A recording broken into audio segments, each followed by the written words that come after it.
रसिकिन तपाईँको दही दिनु न, म झुन्डेर मरिहाल्छु त्यो बिस खाएर। दही घरमा हुन्छ भैँसी दुध दिने भैँसी जति छैन ड्याडी बनेर बाल नदिएको मलाई। ठिक छ ठिक छ।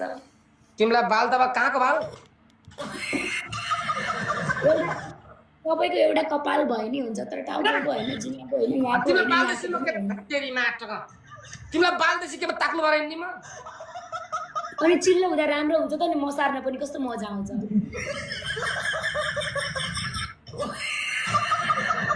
What country is this?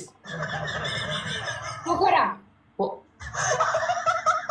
हैन कपाल रंगाए पनि तिमी त कपालमा मोडिफाई गरे पनि मान्छे त भेडाको ठलास देख्यो त नि। यति नक्कल पार्दा पनि मान्छे भेडाको ठलास देख्यो नि, तिमी चाहिँ हो टिकटकमा यार। अनि के बास्केटबल खेल्न हिँड्नु र यार? पुरा ड्रेस त पुरा बास्केटबल खेल्न हिँड्ने जस्तो छ त। किन अर्को ड्रेस लाएर सेक्सी ड्रेस लाएर सेक्सी मतलब के नाङ्गे हिँड्न रे टिकटक के जुलियानाको जस्तै बनाउँछु नि म पनि यत्रो यत्रो। जुलियाना म जिम गर्दैछु कि आजभोलि कसरी हुन्छ यसो प्रगति गर्नु पर्यो लाइफमा। अनि के ज्यानको कुन चाहिँ कुनाको पार्ट बढाउन लाग्यो तिमीले?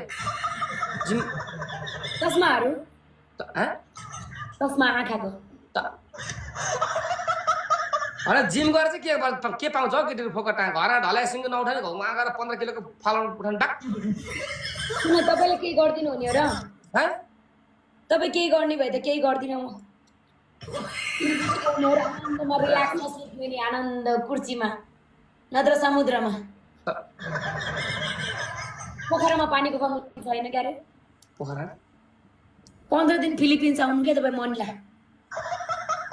क्या राउन्ड द्या? फ्री भिजा हो, टिकट काट्ने आउनु न, के छ र? एक दिनमा कमाइहाल्छ पैसा। त्यहाँ चाहिँ किन आउने? आउनु न, के छ र? हामी टक्कसँग म एक्लै रुममा एक्लै छु टक्क।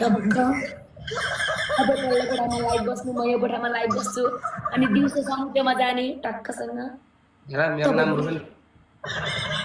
कबीरमा समुद्रमा जाने। एक हप्ताको लागि आउनु न मनिला, के छ र? घुम्ने रमाइलो बस्ने केमा बद्री बिस्टामा थोडी हो। प्लान छ न कुर्सी